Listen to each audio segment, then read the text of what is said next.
Magandang gabi po sa inyong lahat. Magandang gabi po, Father Rick. Simula na naman ang ating pinananabikan, ang simbang gabi. No? Ito ay bahagi na ng ating kultura, ng ating tradisyon bilang mga Filipino. Kahit saang lugar, kahit saang bansa, basta't may mga Filipino community, makatitiyak mayroong nangyayaring simbang gabi. Subalit, paano ba ito nagsimula? No? Alam nyo, nung dinala ng mga kasilang praile ang Kristyanismo sa bansa, ang mga Filipino ay mga magsasaka. At bilang mga magsasaka, maaga pa sila, madaling araw pa, madilim pa ay nagpupunta na sila sa kanilang mga bukid. Kaya nais na mga Filipinong ang mga Kastilang praile na tipunin muna ang mga Filipino bago pumunta sa Kalambukid upang ihanda sila sa pagdating ng pagdiriwang ng Pasko ng Pagsilang. At ito'y ginagawa nila ng 9 na araw-araw na sunod-sunod, 9 na madaling araw. Kaya nga nung una, ang tawag dito ay Misa de Gallo. Galyo or rooster or tandang o manok, no? Misa ng mga manok. Kasi noong mga panahong yon, wala pang orasan ang mga Filipino. Ang pinakaorasan lang nila ay ang tilaok ng manok. Kapag tumitilaok ng manok, para sa kanila, yun ang simula ng umaga.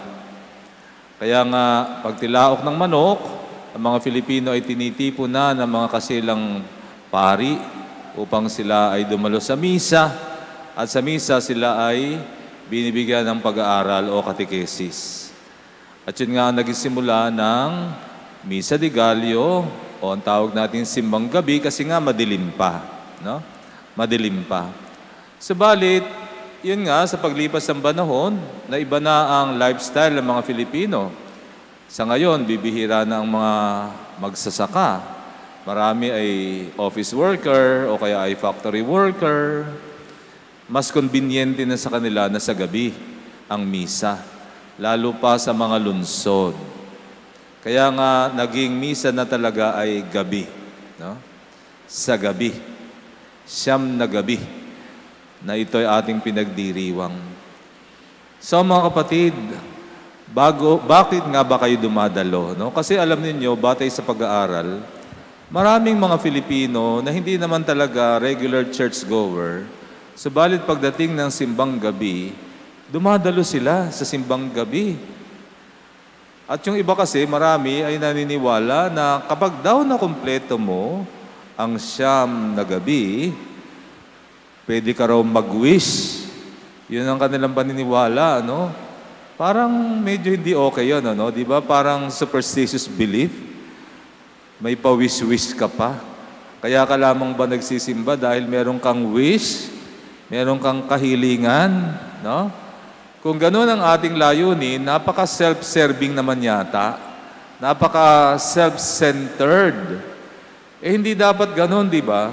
Ang pagdalo natin sa misa, dapat ay to glorify God, ang magbigay papuri sa Diyos, upang alamin, hanapin ang kalooban ng Diyos, upang ito'y maisakatuparan natin sa ating buhay.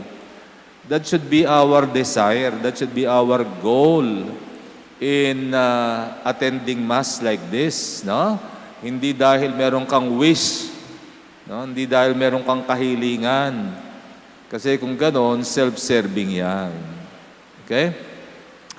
So mga kapatid, ang simbang gabing ito ay bahagi pa rin at nakapaloob pa rin sa panahon ng Adbyento, panahon sa paghanda sa pagdating ng Panginoon.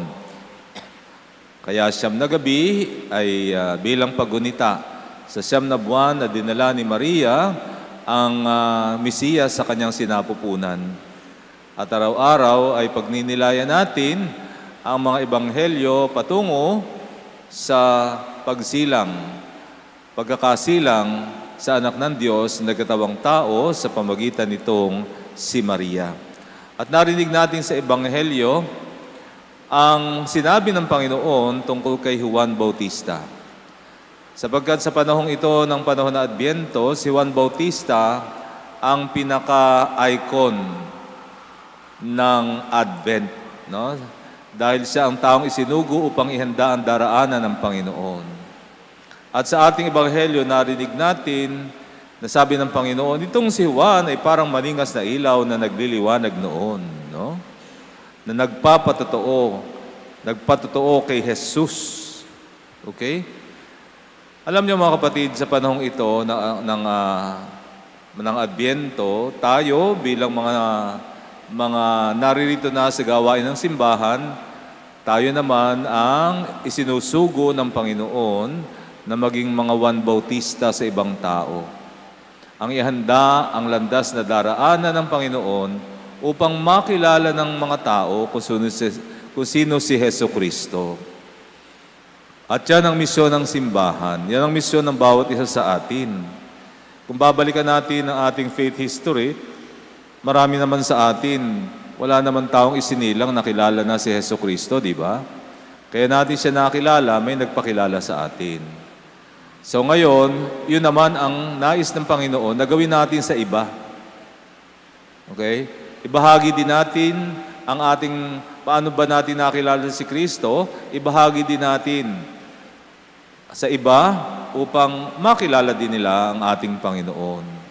Kaya nga tayo ngayon ay sinusugo ng Panginoon na maging Juan Bautista sa buhay ng ibang tao. Okay? Kaya nga sa araw-araw na ating pagsimba dito, nawa ay ihanda natin ang ating puso sapagkat hindi na naman isisilang na muli sa sabsaban si Jesus. Minsan lang yung nangyari at yun ay sapat na para sa lahat ng henerasyon. Subalit nais ng Panginoon na siya isilang sa ating puso, no? Kung paano tinatanggap natin sa komunyon, nawa siya ay magkatawang tao sa ating buhay sa pamagitan natin. Magsitayo po ang lahat.